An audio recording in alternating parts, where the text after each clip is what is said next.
I welcome you all for a discussion on software design heuristics.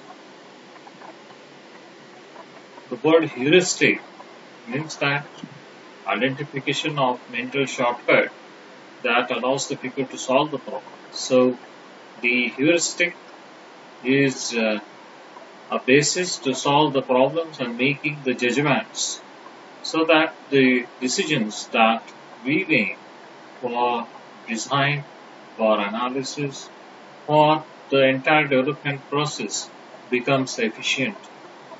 These are the rule of thumb strategies which are being used by time and again to work out with the next course of actions.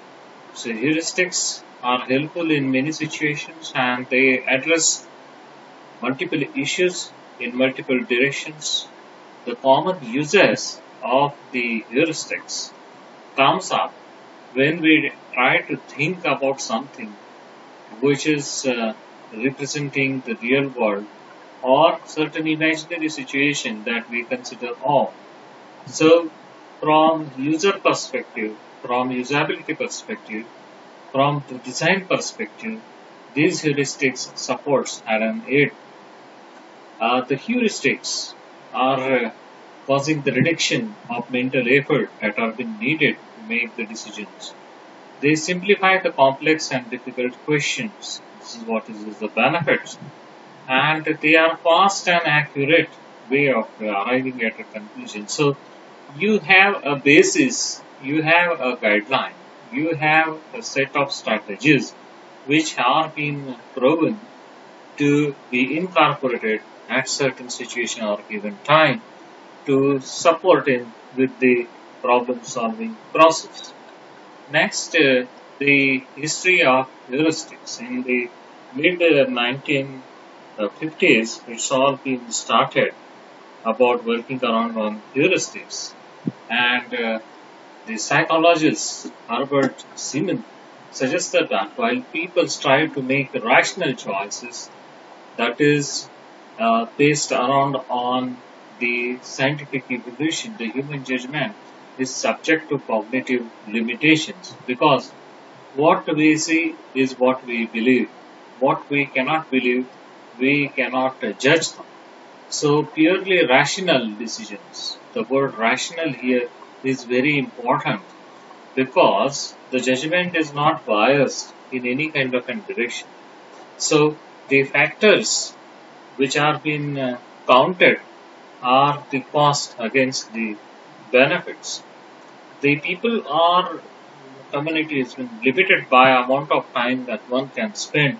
In 1970s, another psychologist, Amos Tversky and Daniel Kahneman, presented their research on cognitive biases that can influence the thinking and the judgment of the people. And as a result of the cognitive biases, we are of course relying on the mental shortcuts to make us sense of the real world situations. Now, heuristic facilitate timely decisions. Analysts they use as a rule of thumb to make the guesswork, trial and error process of elimination. Unless we do that, we are not there with the principle of abstraction, that is keeping the needed one and discarding the rest. Using the past formulas and the success stories and historical data to solve a problem. Now, just historical data cannot limit the problem solving process. We have to look beyond that. And then having the uh, age old technique of having rough calculations of rough estimations, we can have simpler and faster shortcuts and good enough calculations to work out with the problem solving process. Next is what it causes, why we use heuristics. One reason for that is effort reduction. That is the amount of work that we do to take up the decisions. And of course, we are suffering from a syndrome of cognitive laziness. So there are psychological conditions that one has to take up into account.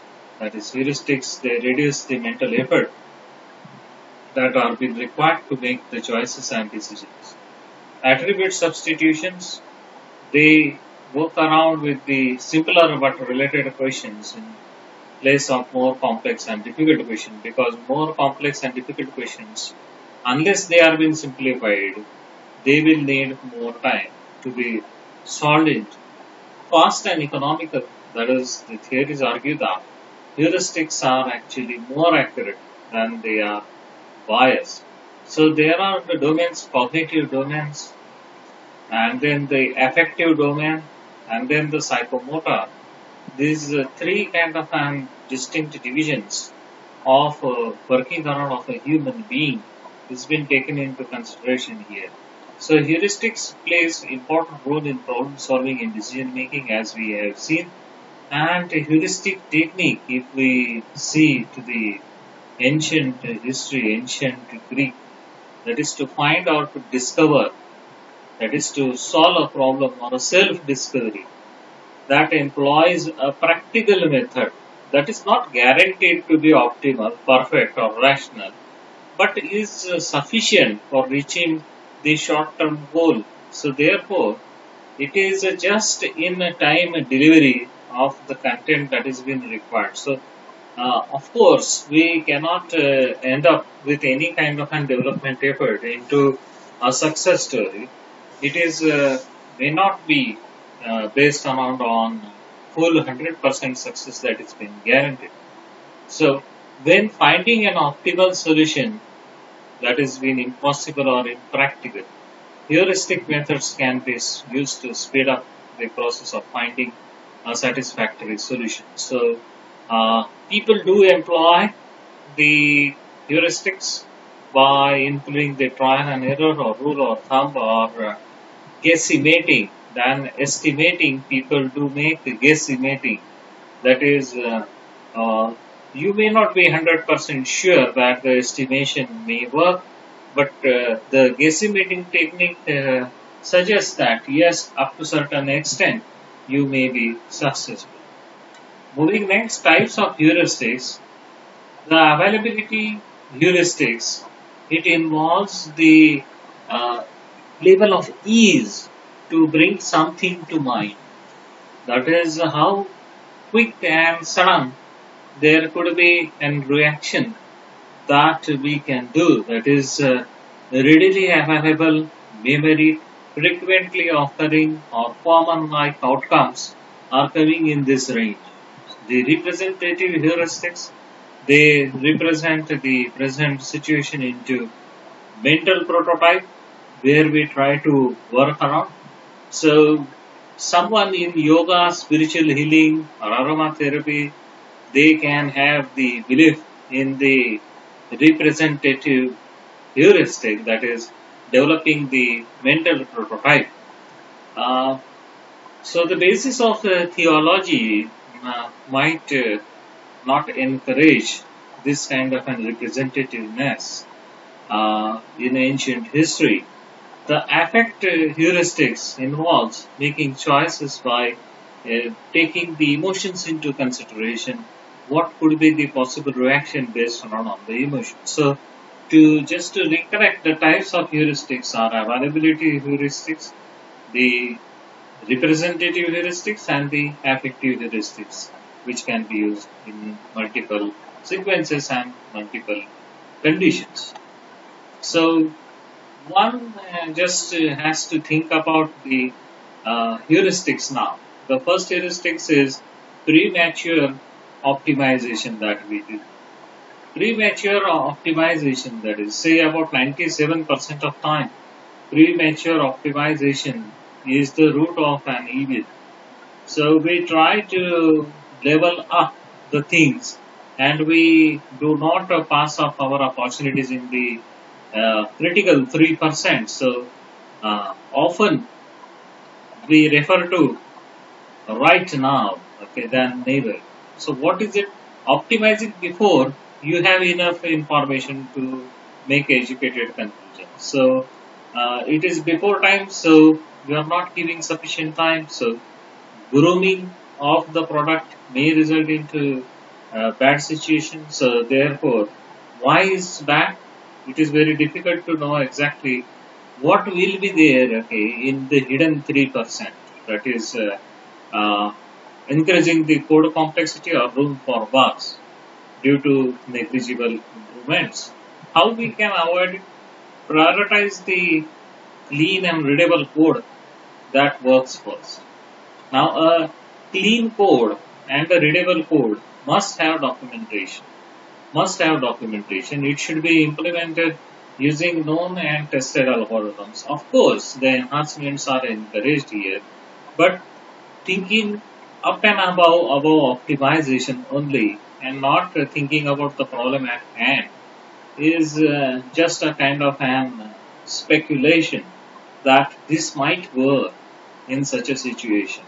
So if failure has been waiting in the wings, we have to welcome the failures, okay, in the process of avoiding the problem right in hand. So the examples and the signs are caching before profiling to find the bottlenecks. That is, using complicated and unproven heuristics instead of known mathematically correct algorithms. Choosing a new and untested experimental web framework. So this may reduce the request latency while you are in early stages, but the servers may be idle most of the time. So servers, they do not have too much kind of a job where they are desired to be, and the outcome may be very bad. The tricky part here is choosing the designs and platforms that will allow easy optimization. And the key is here. Okay, so premature optimization, it is an excuse to justify writing bad code. So if we want to face the guilt of the writing down the bad code, which is not well documented, which is not based on scientific theories, which is not based on a correct stabilized mathematical model or algorithm, we may be profiling the system. Profiling is just about writing down the clean code. There is a book, Clean Code, okay, about writing clean code. You can refer that, okay, for how to do that. Bike shading. Bike shading, what it is? Tendency to spend excessive amounts of time debating and deciding on trivial and often subjective issues. Now, just like that objective data is easy to measure and subjective data is difficult to measure, likewise, subjective issues are difficult to handle. So, trivial things, then discussing on that, okay, it is waste of time, and encourage the team member, okay, to be aware of this tendency, isn't it? That is the A and B, okay, testing later to revisit the decision, okay, but the debates on that may result in spending hours or days before selecting a simple story, that is background color, to be used in an app. Now, just having the background color as a biggest issue than the missing functionality is the example of bike shading. The tricky part here is bike shading is easier to notice and prevent, yeah, and just try to be beware of the amount time spent. Avoid spending too much time on trivial decisions. That is the solution. Analysis paralysis. This is a very big syndrome. Yeah. So just see to it what Winston Churchill has said, that want of foresight, unwillingness to act when action would be simple and effective, lack of clear thinking, confusion, and counsel. These are the features which constitute the endless repetition of history. So therefore, overworking, overanalyzing, going into too much kind of an depth that nobody really needs, that is segmenting the problem into such a kind of an degraded version that such a detail at extreme case is not required, and bringing in too many kind of and subjective questions in analysis phase about what the system should do may confuse the next set of development commitments. Likewise, designers, architects, and the programming team may be having misleading interpretation. How to avoid it? So, again, awareness about this helps. Emphasize on iteration and improvements. So, chop off the analysis information with the correct kind of unstable. Spending months or even years about deciding, okay, when could be the project's requirements, would it be stabilized or freeze, or searching around for the technology to exist which is not existent today, will be killing up the development time, increasing the pressure on the release. Okay, so the tricky part in that is that when to move from planning, requirement gathering and design to implementation and testing. So therefore, speculations and overanalyzing the system issues is dangerous and disastrous, which may paralyze the analysis. God class, right? This is very, very important. God class. The classes that control many other classes and have many other dependencies. In the diagram that you can see that on the left hand side there are multiple classes, on the right hand side there are multiple classes, right? So I am the controller, right? So the examples, okay, are been indicating that only, okay, manager, controller, driver, system, engine. Be suspicious about these kind of classes. The God classes tend to grow to the point becoming maintenance nightmares, because such a big and fat service class may not be easy to handle. Okay, so God classes must be broken into smaller classes. Right, you cannot have an heavyweight big fat cat, okay, which is required to be fed. Okay, than that, the smaller cats will have a smaller set of services, but again they will consume low level resources. Okay, the tricky part in this is that as projects age and the requirements, of course, they will be also having the aging factor. The number of engineers will be well intentional into God classes slowly. So refactoring here is very much essential. So avoid large classes, big classes or fat classes, or service classes with having too many kind of responsibilities and dependencies. So this will be an indicator of a busy class all the time. So 24 by 7, 365 days busy, not having any kind of an single minute to spend around. As a human being, we will lose our own mentality. Okay? If it can happen to us, it may happen to the software that is being built by us. So beware of the God class. Fear of adding the classes, right? So why not to add? If the things are being simplified, if the things can be uh, organized in an kind of a simpler way, why not to use additional classes? The sparse is better than the dense. That was has been seen by Tim Peters, the Zen of Python. What is it? Belief that more classes necessarily makes the decisions more complicated. So the larger classes, when they are being broken into several smaller classes, will contaminate the system functionality. This is what is the bad part of that.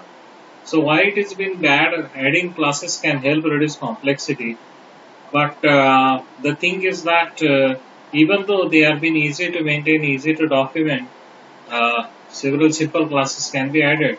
So it is an anti-pattern for the God class. If God class is a pattern, that is fat service, then the smaller classes are having their own limitations also. Just try to see to it again. So if we are having too many small classes, we will be increasing the coupling, and the coupling tend to have multiple communications with the help of interfaces. So Are we increasing the load on interfacing? That is what is the thing that we have to see.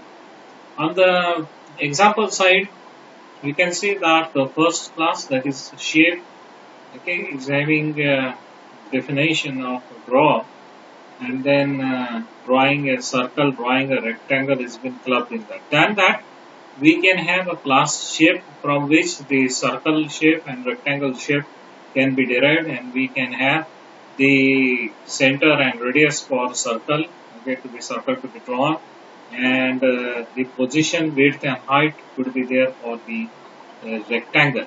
Right. The tricky part here is that adding classes is not a magic bullet. It can backfire as well. Okay, that is more classes are not necessarily a sign of bad design. Okay, having multiple classes is not a bad sign, but at the same time, what we have to look forward is it increasing the load on the interfacing effort, because coupling was the measure that we have studied earlier on. Inner platform effect. This is the another kind of an bullet that might hit us, right? Based on this is one of the important heuristics. Those who do not understand Unix are condemned to reinvent it poorly. Are sufficiently complicated C or Fortran program contains an ad hoc or informally specified bug-ridden slow implementation of half of common list. So this is Gripspan's 10th rule. So the tendency for complex software system to re-implement the feature of the platform they run is very much likely. Okay, and they are being implemented very poorly.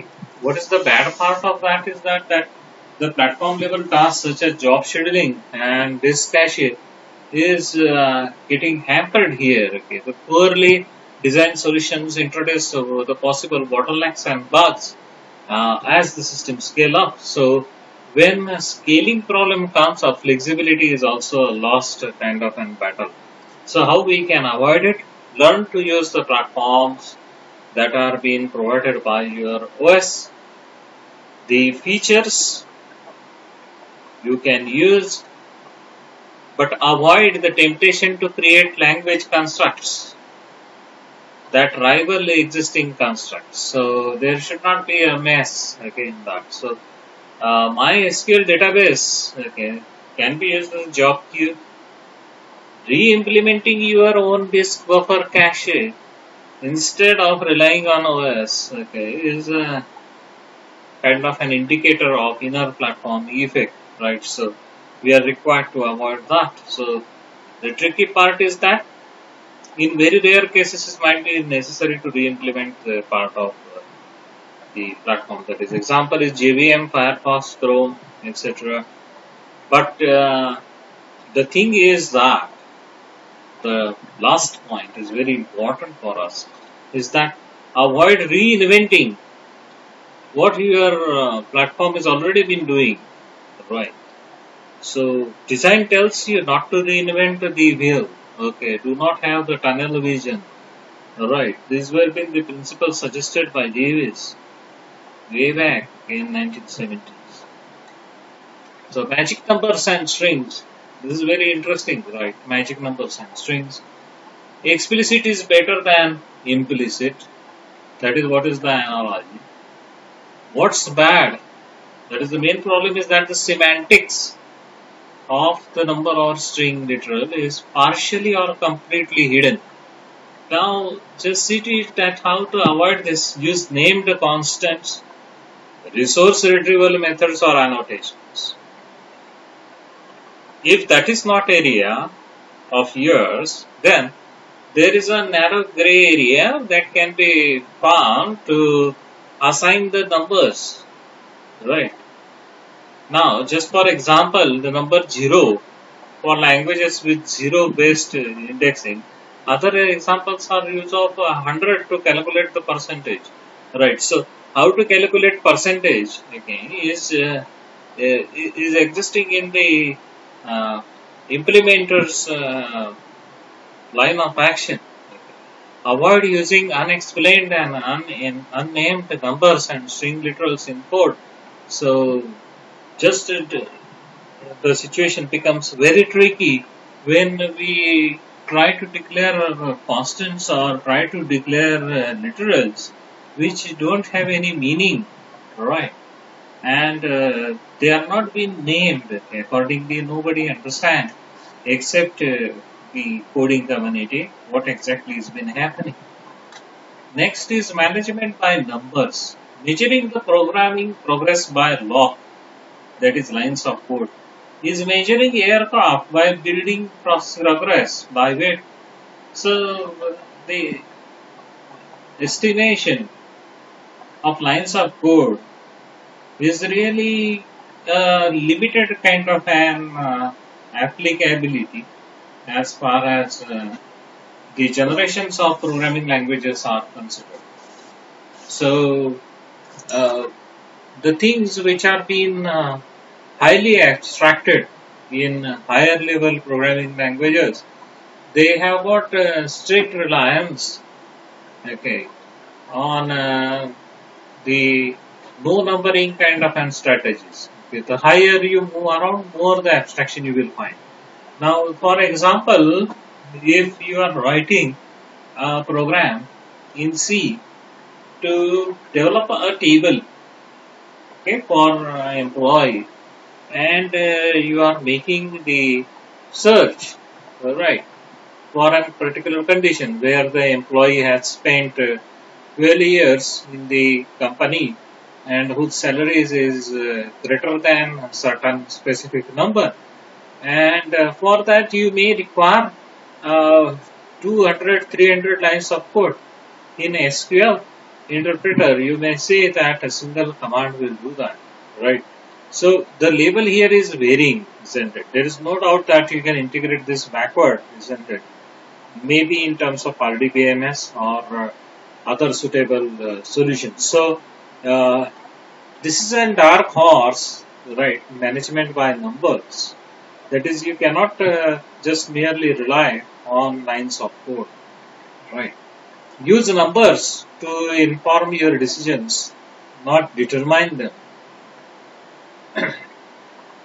So, just having the judgment of number of lines of code may not be sufficient. You can take the highly popular languages, okay, Java or Python, isn't it? So, lines of code kind of a metric is failing there, okay, and even it fails up with language like Prolog, right? It fails there. It must have been applicable to a programming language like COBOL, C, Pascal. Pascal is an Azure kind of scientific language. Fortran, okay, basic, the historical kind of and benches, okay, you can use there, but not now. Useless or old just classes, right? So, what to do about the useless classes? You will say that throw them into garbage, okay, right? We don't want them, just throw them, okay. So, but throwing the useless classes is not that effective, okay. Just see to it that uh, what are these useless classes? They have no real responsibility of their own. They just buy the methods, okay, from here and there and create an unneeded layer of abstraction, yeah, for their own survival. So they are being dependent on the other classes, right? And they take up the code part, so thus building the extra code to maintain and test, right? So if we are having the waste, it is better practice to throw it up, right, than to keep it as an antique piece, okay? Because when the antique piece will benefit, we do not know, isn't it? So the advice here is that the first glance looking into direct contradiction or fear of adding the classes, right? So if I am having large proportion of classes, whether I should have them or I should discard them. So avoid the classes with no real responsibility. That is just borrowing the responsibilities on the others classes heavily and saying that yes, I am the owner. Okay, so fake classes, useless classes are required to be eliminated. Now have a look at this O design principles. The first five principles are solid principles.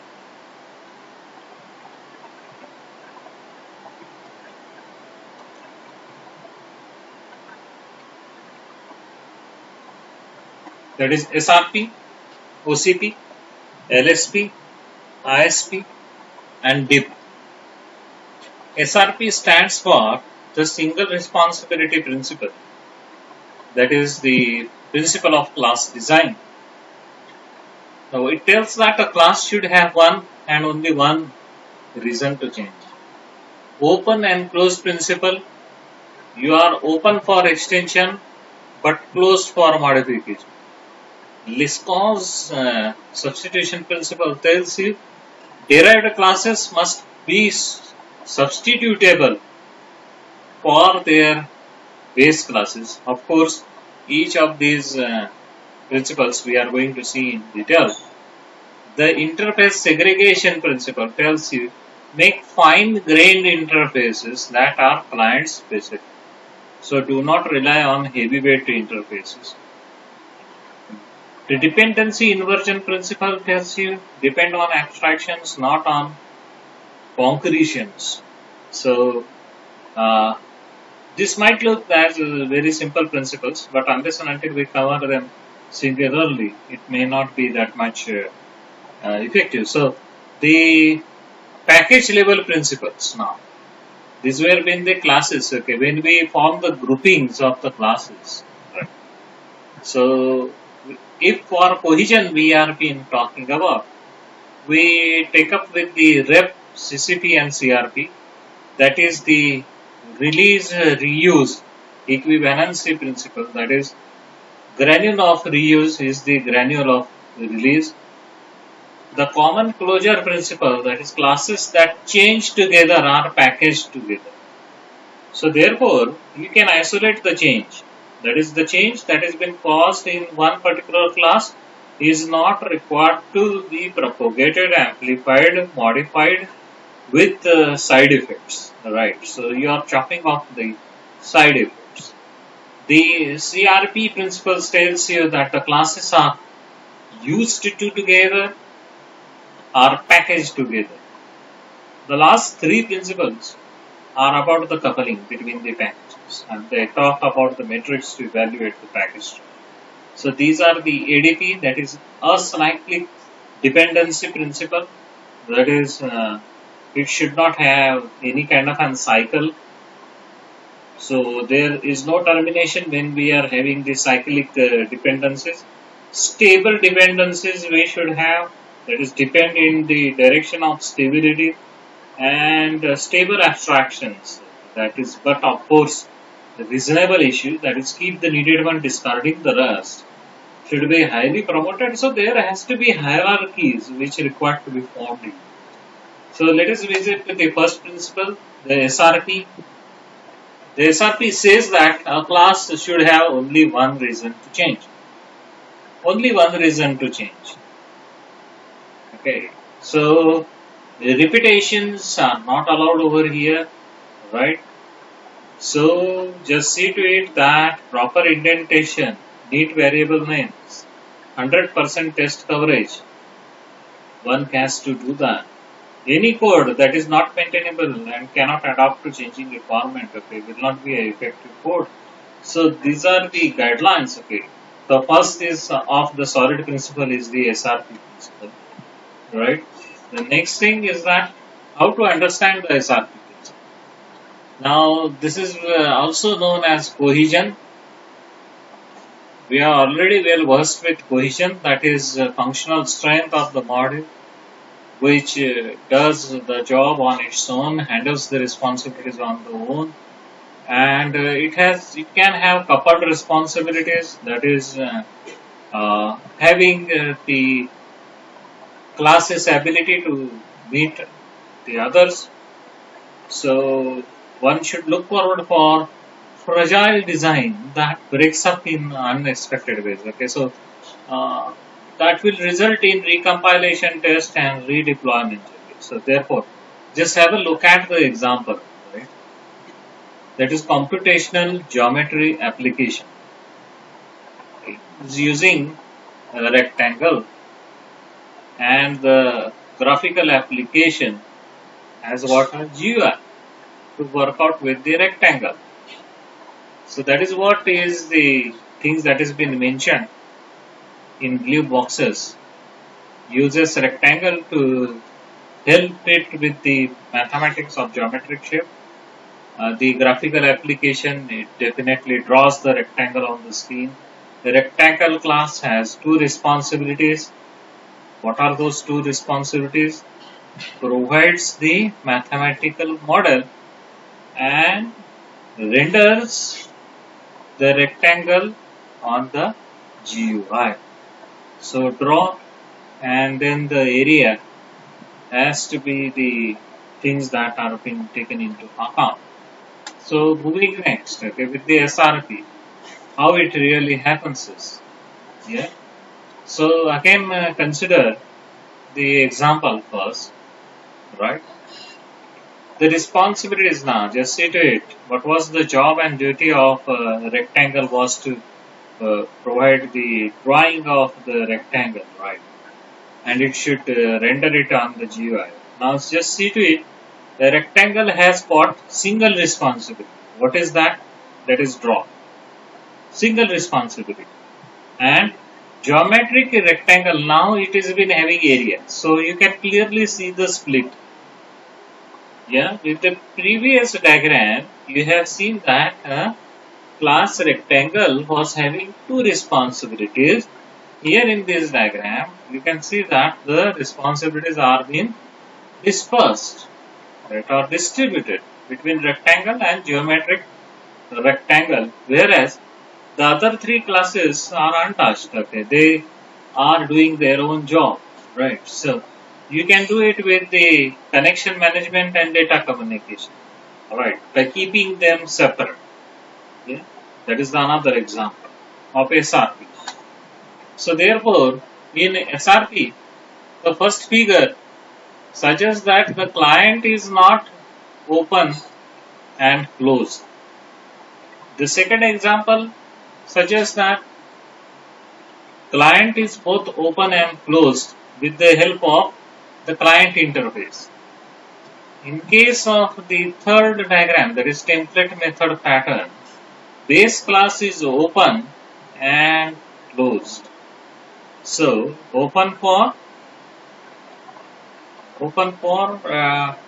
the operations and closed for modifications. That's what we know. In general, no matter how closed a module is, there will always be some kind of a change. So accommodation of change must be a strategic decision that one can make. So this can take certain amount of prescience derived from the experience, and the SRP may not be suitable for every system that is been coming around, but this is one of the things that has been indicated. Conforming to open closed principle is expensive, right? Just see to it. The additional interfaces, additional visibilities are required to be made. So we write the test first. Testing is one kind of usage of the system. So therefore, continuous testing with the level of abstractions so that the change accommodation becomes easy. This is what is the crux that we should understand with the SRP.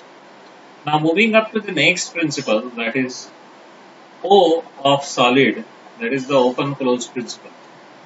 Ivor Jacobson is one of the trios of UML along with Grady Booch and James Rampa, and inventor of use cases, said that all systems change during their life cycles. This must be borne in the mind when developing the systems expected to last longer than the first version. So, software entities, they should be open for extension. We must be clear about this open close. They must be open for extension. There is accommodation of new things because the changes are been there, but closed for modification. Because if everything is been open for modification, that is an indicator of bad design. Okay, there will be indicator of bad design. So therefore, the open close principle suggests to us that the modules are been open for extension and closed for modification. Means that the source code for a closed one, it is for uh, in violation. That is, the source code is not changeable by anybody. So the behavior up to certain extent or fullest extent is required to adhere to what has been thought of earlier on. So just try to take up the example of open close principles. Client server with the OCP principle, we have got the abstract server, right? One of the representative, isn't it? The client class must be changed to name the new server class. And in the second place, if we want client objects to use a different server class, then a new derivative of the abstract server class can be created. Remember that abstract classes, they do not have their direct instances. You have to migrate them into the concrete classes first. So anything else than the server, okay, will be abstract server. This is one of the things, that is the change that we can observe with OCP. Another thing is that for open close principle, consider on the left hand side that you have what the parent child relationship. Shape is a square, shape is a circle, right? So now with the OCP, let the shape handle both the things, both the operations, that is draw square and draw circle. Than that you can have draw and draw all, that is draw all the shapes, okay, maybe square and circle. Now by this what you are been achieving, we would have had, okay, with the first example on the left hand side, having discrete kind of classes like square, circle or rectangle, we must have had example on a number of classes like that. But in case of right hand side, we can have only the classes, but they do not have any kind of an responsibility or any kind of an coverage. So the things become simpler, isn't it? As far as coding is also considered. Otherwise, you can see that on the left hand side, there is a switch case statement. Okay, the case square, the case circle, the case rectangle, and so on. So programs conforming to OCP, they do not experience cascade of changes. Now, if the shape changes, that shape change has to be migrated to all the shapes. Okay, this story doesn't happen. So at the root level, the changes can be accommodated and that can be sufficient. So that is what is the simplicity and beauty of OCP. Right. So we move up to the L. We have covered SRP and OCP. Now LSP, that is Liscon substitution principle. Now what it tells, functions that use pointers or references to base classes must be able to use objects of the derived classes without knowing it. So what is the strategy here? If for each object O1 of the type S, there is an type O2 of type P, such that for all programs P defined in terms of P, the behavior of P is unchanged when the behavior of program P is unchanged when O1 is substituted for O2, then S is the subtype of T. So it means that the substitution will not have greater impact, right? This property has to be understood very carefully. O1 of S1, O2 of T, you are doing replacement O1, O2 for a program P, then S is subtype of T. So let us work it out. Okay. For Java S, a declared subtype T is equivalent. If S is T, then S implements or extends T. S implements or extends a type that implements or extends T, and S is direct subtype of T if S extends or implements T. So therefore, the base class and the derived class objects are being used by the base classes without the knowledge. So let us take up the example of LSP, that is the rectangle again. So it takes up expectation about the behavior. S is behavioral subtype of T when an instance of type S behaves only as allowed of type T objects. So it is not going to refer the other kind of situations and other kind of objects range, because S is subtype of T. So this means that this is existence of design by contract, that is redefining a routine. You may only replace its preconditions by a weaker one and the post condition by a stronger one, or otherwise redefining a routine. You may only replace its precondition by a weaker one, and the post condition may be replaced by a stronger one. So here LSP, let us say that we are been considering the rectangle as a class. Now just see, the rectangle square is been taken. Okay, square is the derived class and rectangle is the base class. Okay, a square does not need both height and width member variables. So yet it will inherit them anyway, and this is wasteful. So therefore square will inherit set width and set height functions. These functions are utterly inappropriate for a square, but we can override them. We can override them by making use of this, right? And that is what is we understand by design by contract. So in a derivate class preconditions, using a base class interface, a client knows only base class preconditions. Likewise, in the example we have seen about height and width. And in a derivative class, post condition must be stronger than in the base class. That is, the derived class must conform to all the base class post conditions. And the examples are Java and JVM base languages are assert primitive, whereas C++ does not have anything like this, right? So in LSP, okay, this is another example, right? We pass the reference to square object, right? We pass the reference here, okay, and this is an clear violation of LSP.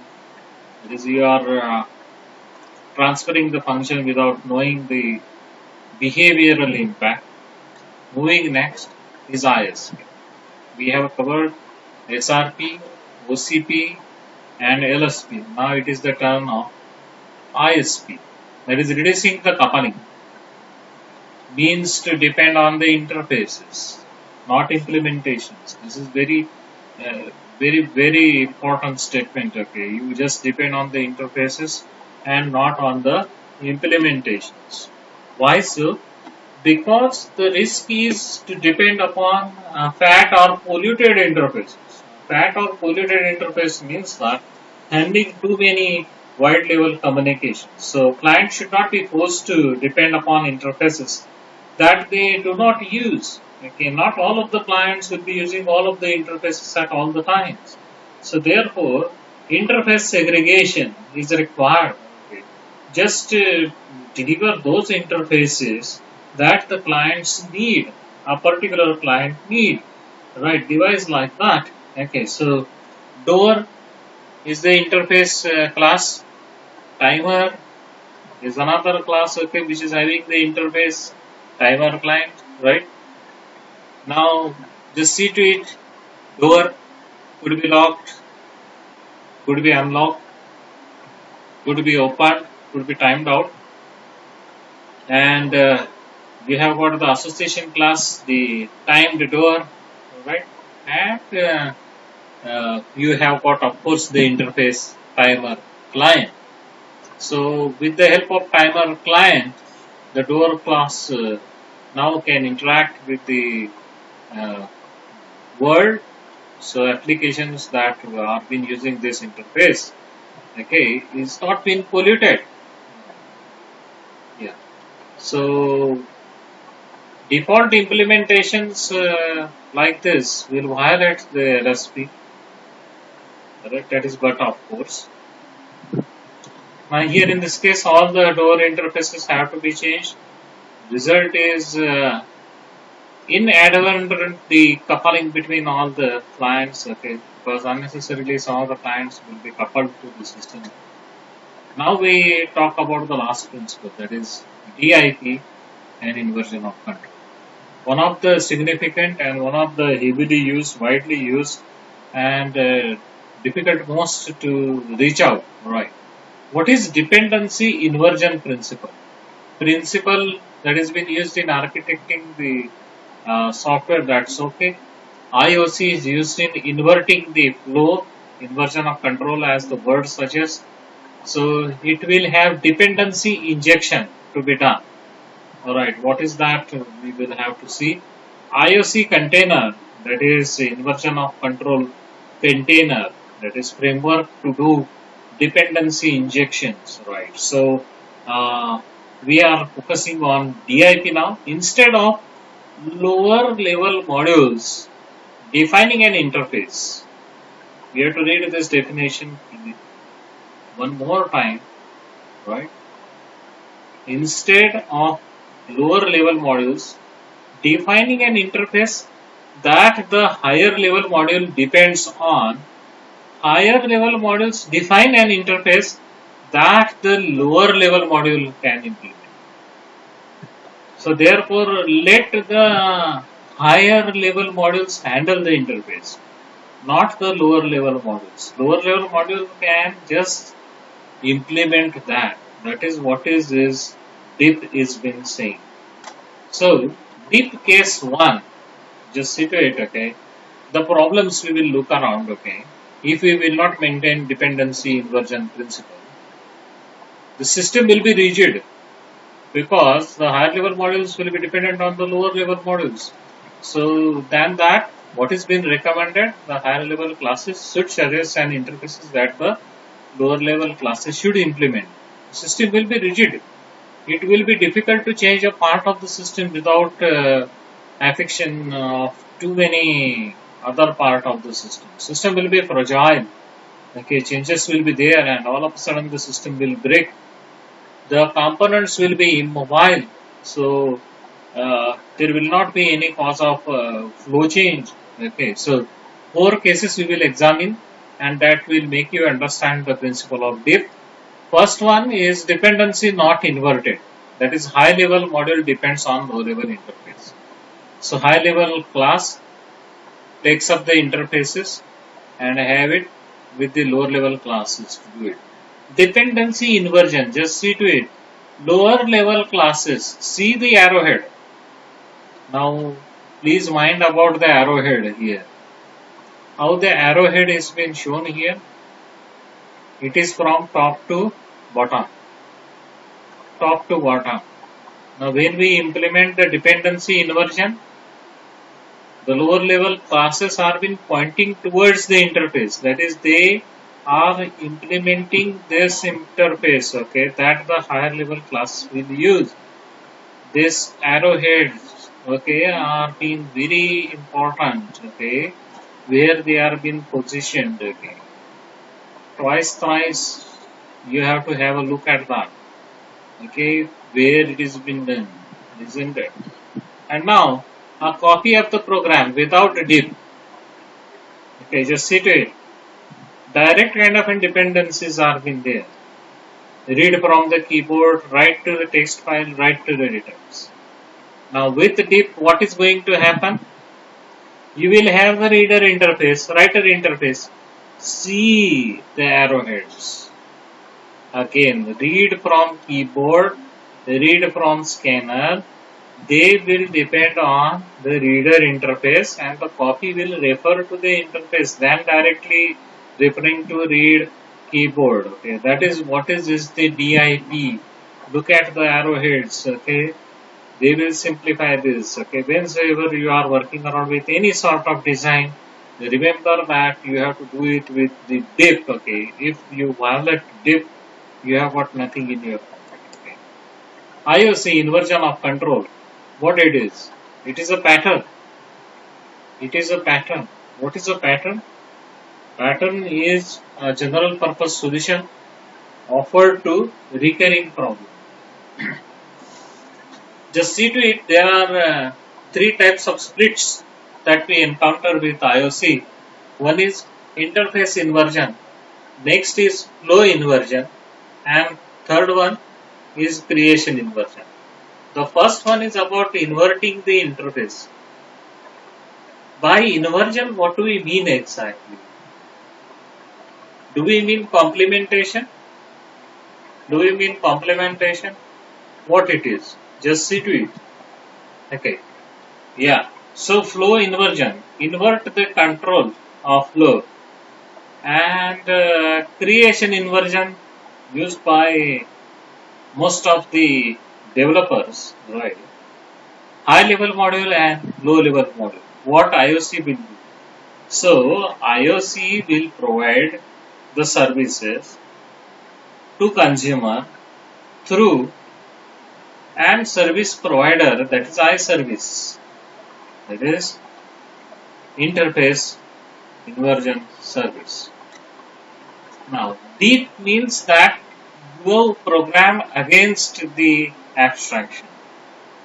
We have seen that, okay, about the arrowhead. IOC means that somebody else is responsible for getting the implementation for the given abstraction. That is what is inversion of control. That is somebody else is responsible for getting the implementation done.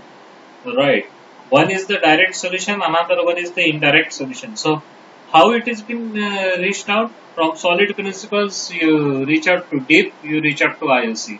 So for IOC, two ways are been there. That is service locator, and another one is dependency injection. With the help of dependency injection container, we can have constructor injection done, property injection, setter injection, and method injection that can be done. Okay, when we try to inject, we try to do additional things. Okay, that is we speak about on behalf. It's very simple. When we are talking about IOC, we are talking about on behalf. And when we are there with the deep, we are talking about direct kind of an molding the interfaces, right? So now, service locators, just see to it. Look at the diagrams. Yeah, the dependencies. C depends on A, depends on B. Okay, with the active calling, we have the service locator. The service locator finds out where is A. Okay, it finds out where is B.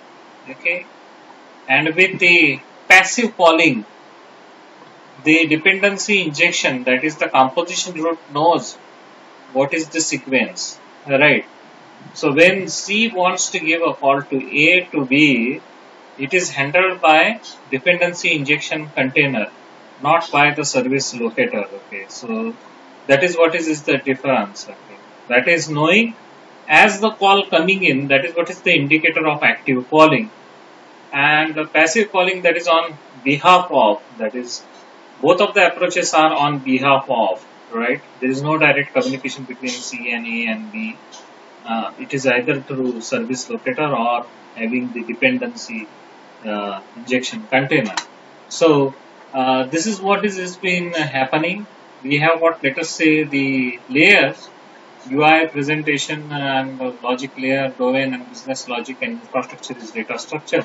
So we have what, the composition root, isn't it? To have the group of UI to be triggered with the help of passive communication, which speaks up with the infrastructure, and we may use iData repository, isn't it, with the help of the uh, uh, the dependency injection.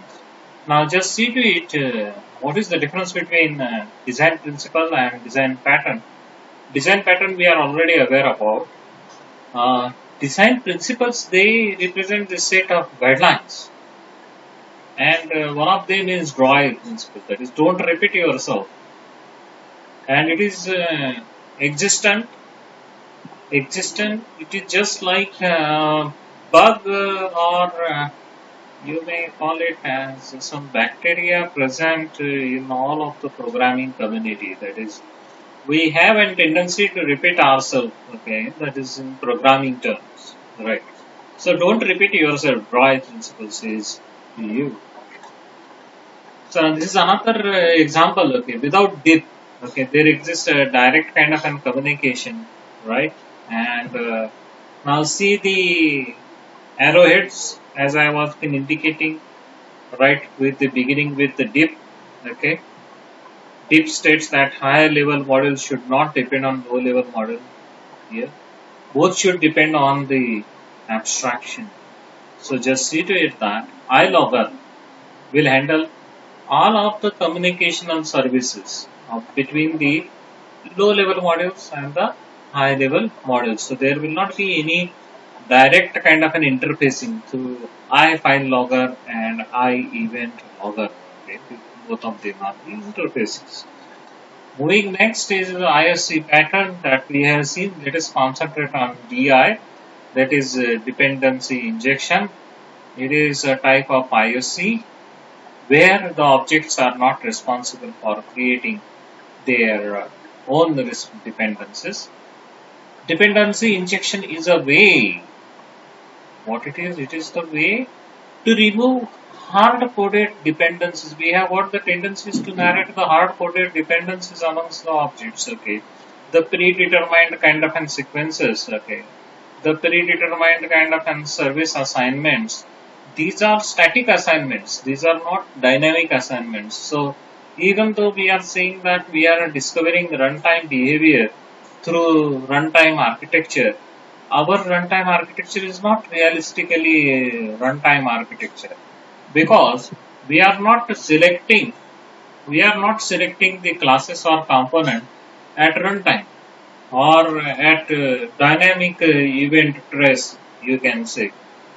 Proceeding next is tight coupling versus loose coupling.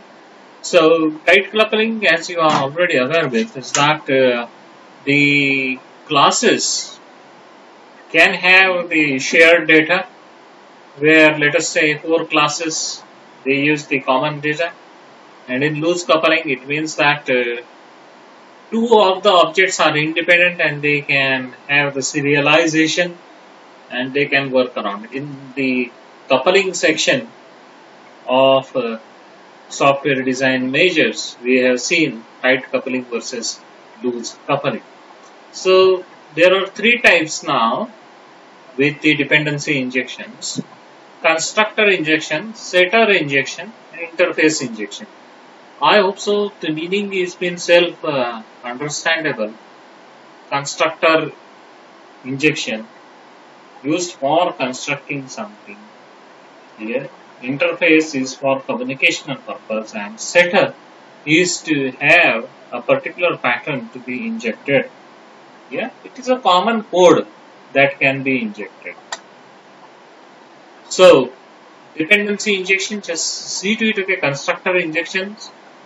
The dependencies are provided through a class constructor that obviously gave you the solution. In setter injection, the client exposes a setter method. Now that's what I was been emphasizing, that the client exposes a setter method that the injector uses to inject the dependency. Yeah, that is through a certain channel the method is been injected, right? And interface injection, that is through the needle you are been passing around. Okay, so that is what is the setter injection. Constructor injection is emphasizing on what is to be injected. Yeah, that is the content is in more important here in the constructor injection. In interface, it is just the kind of an control, isn't it? The interface exposes the setter method, right? Likewise, we when our skin comes in the contact, okay, of anything that can be touched, isn't it? We feel that touch, isn't it? And when the touch sensation has been gone, we know that there is nothing that has been happened, but we remember the incidents, right? Now the next is the service locator pattern, right? It is encapsulating the processes and which is holding the strong abstraction layers. So on behalf of stuff is being handled over here, as I have mentioned. Okay. So proceeding next, separations. How the separations can be done? It could be done by delegation, that is through the adapter design pattern that you can use for door, timer, client, where you can have aggregated timed door. The same thing can be represented through multiple inheritance, that is door and timer client, they yields timed door. Okay, so two simple examples I tell you how separations is been done. Now let us move to the dry principle, that is don't repeat yourself. Every piece of knowledge must have single unambiguous representation in the system. This has been a very famous quote in the Pragmatic Programmer, okay, the book. And repetitions in logic calls for abstraction, repetition in process call for automation. This is from PDF 97 things every programmer should know. You even can download these things, right? So dry principle variations are once and only once, and duplication is evil. Triple O and I, isn't it? Duplication is evil. So classic violation of dry is lots of duplicate code that is waiting in the wing. So this is the fault of coding community, right? Direct or indirect way. Duplicated logic in multiple locations, magic string numbers. We have seen that magic string numbers, and repeated if then logic so as to make the program complex. Too many conditional evaluations, static methods everywhere. So avoid dry if possible. Yagni, okay, but you aren't gonna need it. The programmer should not add functionality until deemed necessary. So do not couple up the things under the silver bullets, right? So over engineering, disadvantages, they are listed here, okay. Time for adding, testing, improving. If you will add, tester will waste their time. Debugging, documenting and supporting team, okay, we'll have to check this thing. May lead to more features which are not needed by anybody, but you try to market it, isn't it? Maybe not known to the clients because the agenda is hidden. Now just say to it, our engineering is bad, right? Why it is being bad? Yeah, a good bike, okay, versus a bad bike, designed like an aircraft. which one eventually you will use. Okay, for decorative purpose, for you alone, isn't it? Yeah. It's not a bike, okay, on the left hand side. It is the minimalist approach. It's a bicycle, I hope so. It's not a bike, you can understand. Like, two pedals are in there. Simplistic or, minimalist architecture will say like this. But this is of course bad, okay. Having an aircraft, seeing them as a bike, right. And the thing that will be focusing last is keep it simple, stupid. That is the KISS principle. Most systems work best if they are being kept simple. So there are many things that are being said about simplicity. That is, complex systems, they are being created from the simple systems at the core which have succeeded. So please emphasize on simplicity than working on complexity. Everybody wishes to do okay complex system, but the science behind doing the complex system is the simple system which work. Right, over engineering in any kind of a case is disastrous. Again, over documentation, over estimation, but the lethargic approach should not be also promoted. Okay, that is what is the final say, isn't it? Invention can happen. Okay, this is an example from the Charlie Chaplin famous movie. Okay, Modern Times, right? You have got the strings, etc., etc., and you wish to manage everything. Okay, just have a look at the parrot. Okay. You're sitting next, a bird is there, pouring up the water. Okay. The clock is also seen over here. Okay, indicator of a too much kind of an busy system. Okay, C hash could be sometimes will be very heavy. So, which language, programming language is possibly to be used, right? That is also required to be worked out. So, in today's session, we worked out with what is heuristics, what is the importance of heuristics, how we are being benefited by design heuristics. We have considered the cases. We worked out with the solid principles and three principles: Troy, Yajni, and Kiss. We will remember as a designer forever. So that's how we end up the session. Thanks for listening to me for really worth design heuristics presentation.